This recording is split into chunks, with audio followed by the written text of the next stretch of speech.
Ya estamos de regreso luego de la pausa para seguir junto a ustedes en Sin Pretexto en Radio y Televisión de la Universidad de Santiago. Y bueno, Pablo, ya habíamos dicho, queremos entrar en otros temas vinculados a la salud, no solamente lo que tiene que ver con el etiquetado, que va a estar en nuestra pregunta del día, sino que también ir analizando, desglosando los alcances que tiene esta idea o este planteamiento hecho desde el Ejecutivo de ir desarrollando el hospital digital en nuestra salud.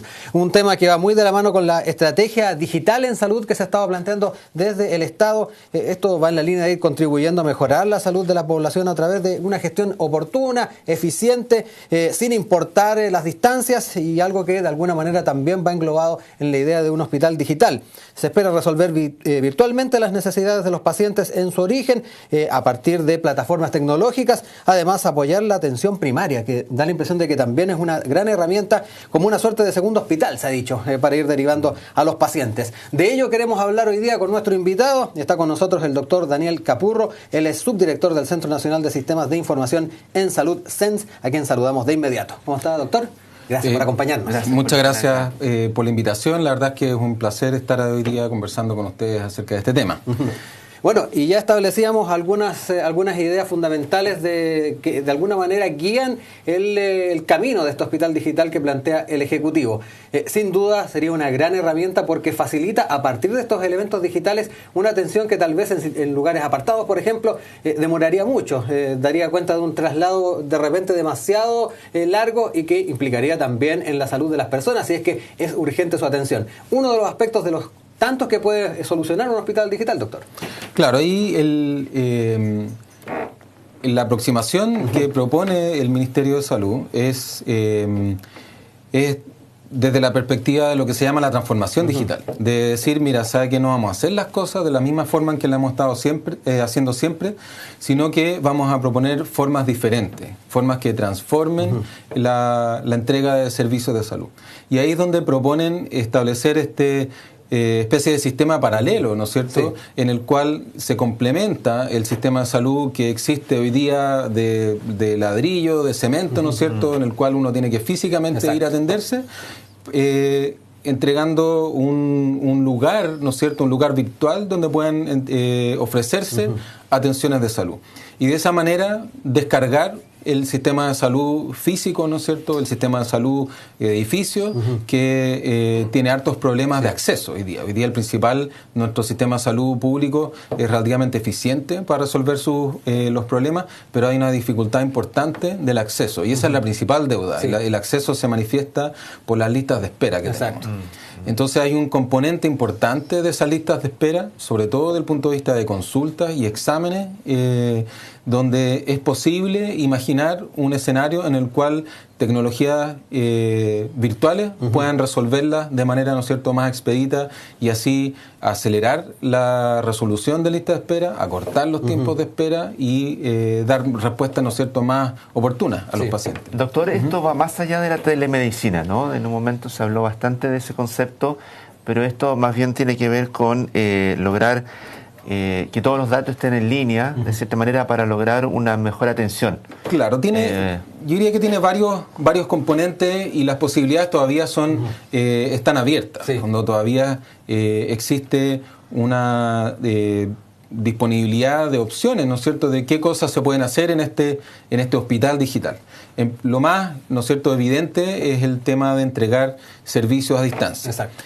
Por ejemplo, y hay regiones, por ejemplo, en Concepción, donde han avanzado harto en temas de telemedicina, y el hospital digital debiera ser la plataforma en la cual estas cosas se extienden al resto del país.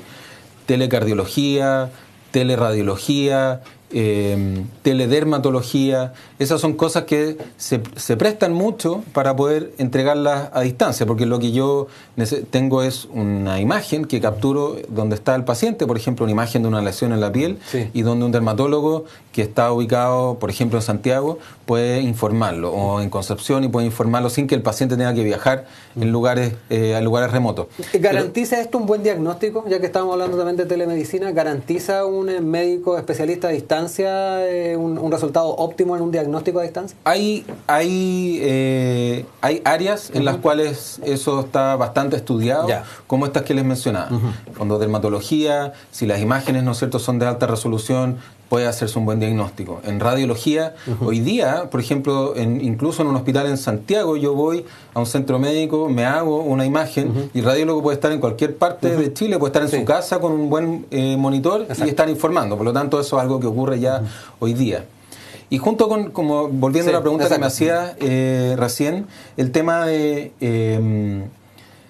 la telemedicina, junto con las actividades que ocurren en el hospital digital, por decirlo así, existe la posibilidad de tomar la información de los pacientes, ¿no es cierto?, que generan nuestros pacientes al momento de interactuar con el sistema de salud y hacer, ¿no es cierto?, análisis más complejo. ¿Qué es lo que ofrece eso? ¿Qué es lo que se llama todo esto de data analytics en salud o big data en salud? Hay varias formas de nombrarlo, pero en el fondo es decir, ¿cómo podemos usar toda esta información que normalmente estamos recolectando durante la interacción con pacientes para cosas más interesantes? ¿Y qué cosas más interesantes? Identificar a los pacientes, por ejemplo, de más alto riesgo y que normalmente no están interactuando con el sistema de salud y poder, ¿no es cierto?, ofrecerles servicios de manera más preferente, ¿no es cierto?, de manera más proactiva, no esperar a que el paciente se enferme o que tenga una condición grave para acudir al sistema de salud, sino que ir proactivamente, ir a buscar a los pacientes que tienen más riesgo y poder potenciar la prevención. Yo diría que eso es una de las cosas que hoy día como sistema de salud no estamos haciendo de manera explícita, pero al digitalizar todas las plataformas, en fondo se abre la posibilidad inmediata de poder hacer estas cosas, como les digo, más interesantes con la información de nuestros pacientes y adelantarse a la aparición de problemas. En el fondo es dar un paso más allá hacia una salud preventiva también, ¿no? Absolutamente.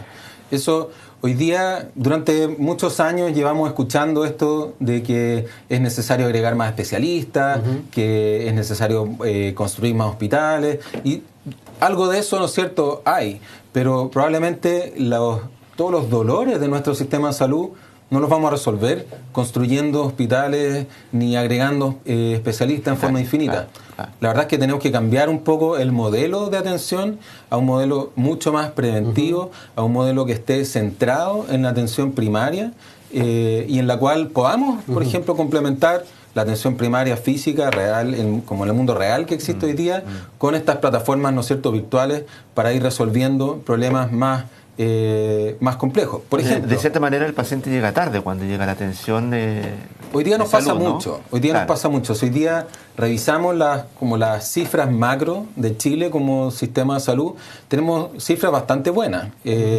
La expectativa de vida es mejor, ¿no es cierto?, que muchos países desarrollados. Tenemos, ¿no es cierto?, una mortalidad neonatal relativamente baja, ¿no es cierto? Nuestros números macros están bastante buenos.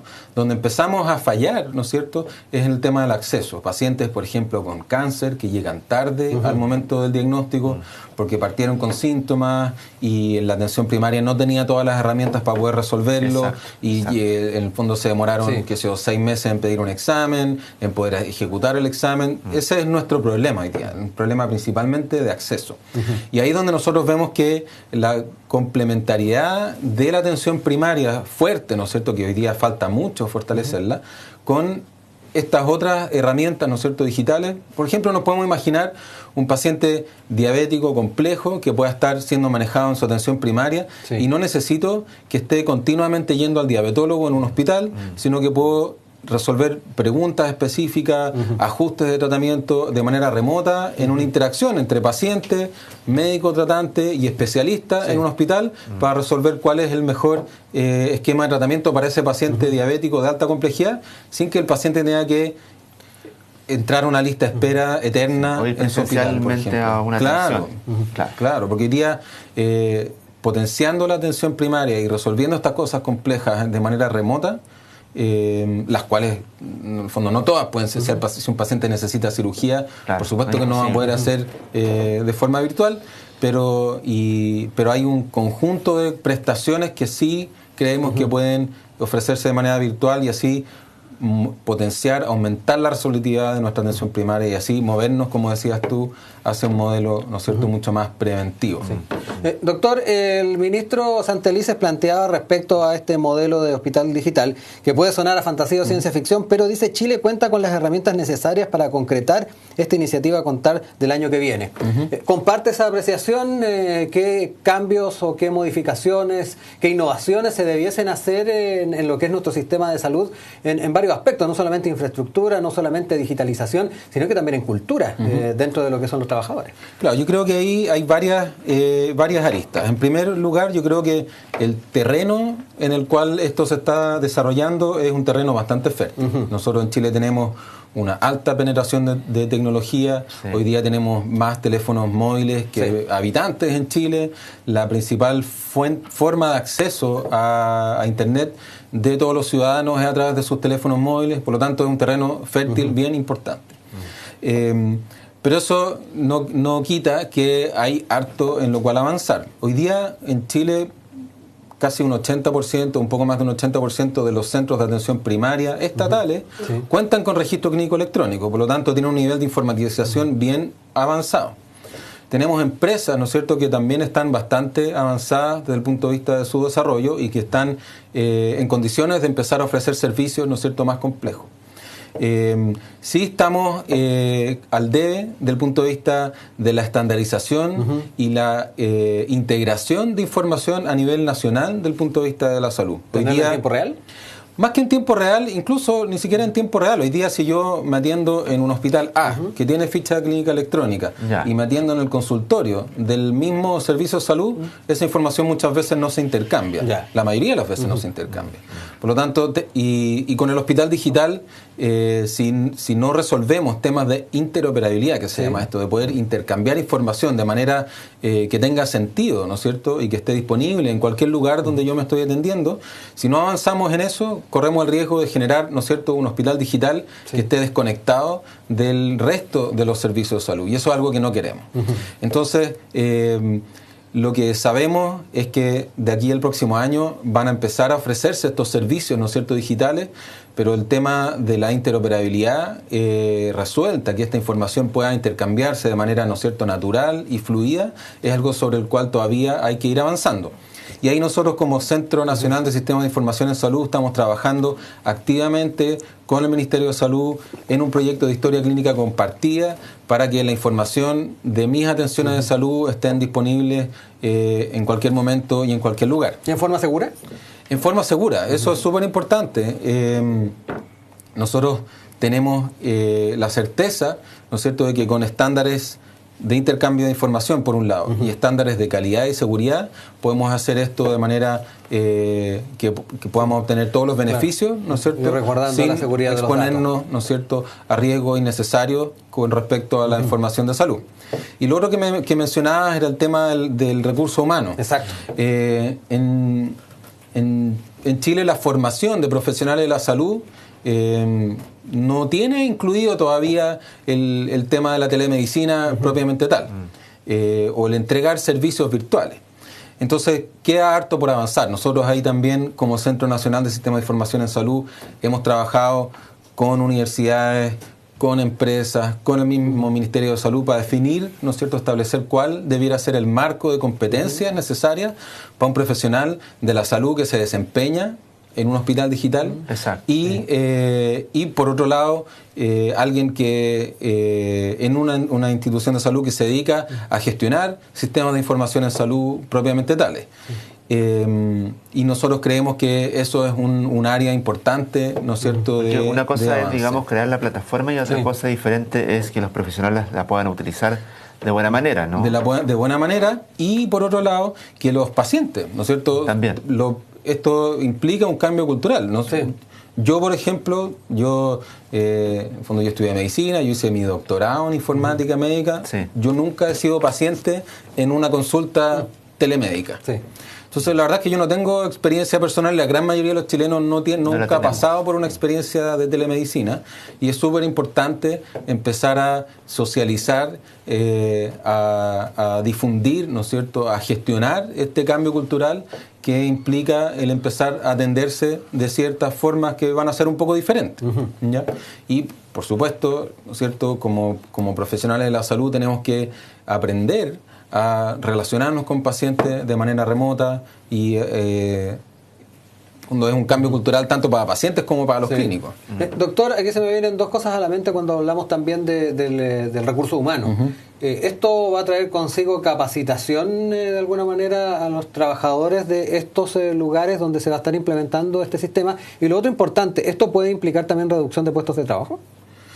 A ver, yo creo que reducción de puestos de trabajo no debiera generar. Yo creo que en Chile estamos en una situación donde, si tomamos el promedio de país, hay un déficit de prácticamente todos los profesionales de la salud, hay problemas de distribución, así que creo que si alguien está pensando en que con esto vamos a disminuir personal, yo creo que eso es una idea un poco fantasiosa.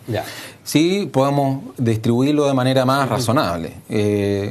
Por ejemplo, hoy día hay especialidades, ¿no es cierto?, emblemáticas que han salido en la prensa en los últimos años, donde vemos que la mayor parte de los oncólogos están concentrados en Santiago, Concepción y Valparaíso, y hay regiones donde no existen oncólogos. Entonces eso es un problema importante que eventualmente en teleconsultas uno podría mejorar, ¿no es cierto?, la cobertura de ese conocimiento oncológico experto a nivel nacional. Pero no debiera generar, ¿no es cierto?, por supuesto, reducción de personal, y definitivamente tiene que incorporar capacitaciones, definitivamente tiene que incorporar desde, como les decía, enseñar a utilizar las plataformas que se implementen, a cómo tener una relación médico o clínico-paciente de manera diferente. ¿Ya? Muchos de nosotros hemos ido aprendiendo mientras hacemos, pero hay conocimientos formales que uno puede entregar a los profesionales de la salud para que puedan relacionarse con sus pacientes de otra forma. Ahora, otro de los aspectos, doctor, tiene que ver con la creación de una base nacional de pacientes. Tengo entendido que eso no existe actualmente, ¿no? No, eso no existe. Y es lo que llamamos un maestro de pacientes. ¿Ya? Es el hospital digital, ¿no es cierto?, cuando uno se lo imagina a un plazo mediano y largo, integrado con el resto de la red, ¿no es cierto?, que hoy día existe, tanto pública como privada, con aseguradores, tanto públicos como FONASA y las ISAPRE, hay ciertos ingredientes o componentes, engranajes, que son esenciales. Uno de ellos, por ejemplo, el maestro de pacientes, para poder saber, ¿no es cierto?, si el paciente Juan Pérez, que yo estoy atendiendo, por ejemplo, en el Hospital Salvador, en un servicio de urgencia, es o no es el mismo Juan Pérez que se hospitalizó hace 2 semanas en el Hospital de la Florida, por ejemplo. Con eso no contamos hasta ahora. Hoy día nosotros tenemos, como Chile, tenemos una ventaja bien importante. Nosotros tenemos el RUT, que es un identificador, ¿no es cierto?, súper potente, pero no es... no es infalible y no es suficiente. Cuando habitualmente los maestros de pacientes tienen que incorporar distintos componentes para poder identificar inequívocamente a una persona. Hoy día, por ejemplo, cuando un recién nacido no tiene RUT, ¿ya? Entonces hay un periodo de tiempo en el cual, hasta que se produce la inscripción en el registro civil, donde yo no tengo RUT. O un accidentado también, doctor, ¿no? Claro, personas sin identificación o extranjeros e inmigrantes. Hoy día tenemos, ¿no es cierto?, una cantidad importante de ciudadanos viviendo en Chile que son inmigrantes y que no tienen todavía su RUT, o que tienen un RUT provisorio, o que funcionan con un número de pasaporte, y ese tipo de cosas es importante resolverlas porque como país tenemos la responsabilidad de hacernos cargo de la salud, ¿no es cierto?, de manera universal. Entonces es importante avanzar hacia maestros de pacientes. Hoy día FONASA, por ejemplo, tiene un maestro de sus beneficiarios, pero no todos los chilenos están en FONASA. Las ISAPRE, las clínicas, los hospitales tienen sus propios identificadores de pacientes, y es importante avanzar hacia un identificador único. Por otro lado, hay maestros de prestadores. ¿Ya? Lo mismo hoy día, si FONASA o alguna ISAPRE quiere saber qué médico, qué clínico está entregándose esta prestación, es importante también identificar inequívocamente que ese profesional es ese profesional y no otro que se llama de manera parecida o se llama de manera idéntica. Hay, ¿no es cierto?, tradiciones familiares de papá, hijos, nietos que se llaman igual y tienen la misma profesión. Entonces es importante asegurarnos que estamos identificando sin duda a quién es la persona que está ejerciendo esa labor clínica. Doctor, mencionaba anteriormente también los elementos que se podrían ir incorporando tal vez un poco más a futuro, mediano o largo plazo, en la formación de los médicos. ¿Está también dentro de los planteamientos que ustedes hacen como centro, lo que han podido dialogar, el poder dialogar a su vez con las casas de estudios superiores que forman médicos en el país para dar una enseñanza o de alguna manera alineamientos especiales en torno a la medicina, telemedicina y hospital digital? Bueno, ahí partimos con una ventaja. El Centro Nacional del Sistema de Información en Salud es una corporación sin fines de lucro que fue fundada por la Universidad de Chile, la Universidad Católica, la Universidad de Concepción, la Universidad de Talca y la Universidad de Valparaíso. Por lo tanto, tenemos un conjunto, un núcleo, ¿no es cierto?, de universidades formadoras de médicos bien importante. Así que esa es nuestra principal, en el fondo, bandera que plantamos en las distintas escuelas de medicina para empezar a gestionar este tipo de cosas. Y hay una plataforma importante. Y parte de lo que estamos haciendo con este conjunto de competencias que hemos definido que requiere un profesional en este mundo digital, la estamos poniendo a disposición de las universidades para que puedan influir sus programas de formación tanto de pregrado como de posgrado o especialidades clínicas. Bueno, me gustaría saber a cuánta distancia estamos, doctor, de lograr finalmente un hospital digital, porque estamos hablando de muchas cosas que faltan, me da la impresión de que también hay que darle tiempo a esto. Yo creo que un hospital digital es un camino sin retorno. Y es un camino que probablemente no tiene un fin específico. No vamos a poder decir, mira, hoy día y se cierra el hospital digital y tenemos ya completo. Lo que vamos a ver va a ser una incorporación progresiva, ¿no es cierto?, de servicios y prestaciones al hospital digital, conexiones progresivas con el sistema de salud tradicional y probablemente las herramientas que hoy día nos imaginamos que necesitamos incorporar, en 10 años van a haber otras herramientas que vamos a querer incorporar. Yo creo que pensar en un hospital digital es como una tecnología habilitante. Es como ustedes ¿se acuerdan? Probablemente tenemos edades parecidas, ¿no es cierto? Cuando nos conectamos por primera vez a Internet. ¿Ya? No nos imaginábamos que 15 años después íbamos a estar haciendo las cosas que estamos haciendo hoy día. Entonces, yo creo que el hospital digital hay que pensarlo, ¿no es cierto?, como un punto de partida, ¿ya?, como una tecnología habilitante que nos va a permitir, ¿no es cierto?, ir incorporando progresivamente servicios digitales. Probablemente cuando partamos, vamos a partir con un conjunto chico de cosas y después cada vez más avanzada, cada vez más compleja y cada vez más interesante. Concretamente, hace poco se conoció la decisión del Consejo Municipal de Ñuñoa de poder entregar en comodato la clínica de Ñuñoa al Ministerio de Salud, y dentro de las formas en las cuales se va a estar utilizando este espacio está el hospital digital. Pensando también en ese espacio en particular, ¿cómo podría pensarse entonces la habilitación de una clínica de estas características para ese fin?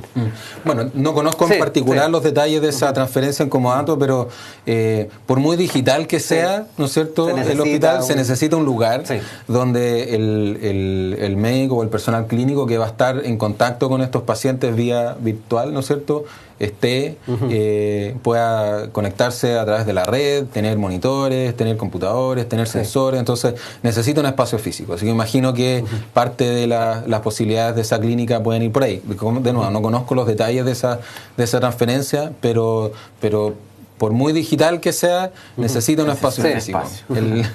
Como hay un dicho así en el tema de esto de la nube, decía, no existe la nube, es solamente un computador que está en algún lugar que yo no soy capaz de ver nomás. Y Google tiene sus centros de datos, Facebook tiene sus centros de datos, Amazon tiene sus centros de datos, y esos son un lugar físico que consumen energía, que consumen recursos y que tiene que existir.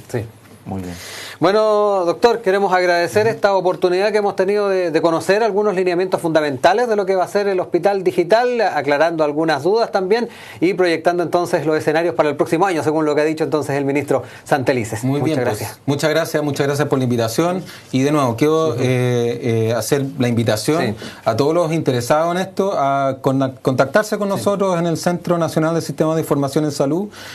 Ahí hay información tanto para emprendedores hospitales que quieran conectarse hay una página www.sense.cl, Sense con C. Sí. Vamos a lanzar concursos para emprendimientos tecnológicos en salud, para que puedan aprender a conectarse con el hospital digital. Ahí está la página en pantalla, además. Vamos a poder, ahí hay recursos del punto de vista de formación de capital humano y si bien todo lo que está ahí está en formación, van a aparecer, ¿no es cierto?, continuamente más recursos disponibles para todos los interesados. Bueno, muy interesante. Muchas gracias, doctor. Gracias, muy bien, pues muchas gracias. Pablo, vamos a una pausa. Una pausa Al breve. regreso seguimos revisando temas de la contingencia, así que no se vayan de la sintonía de Radio y Televisión de la Universidad de Santiago.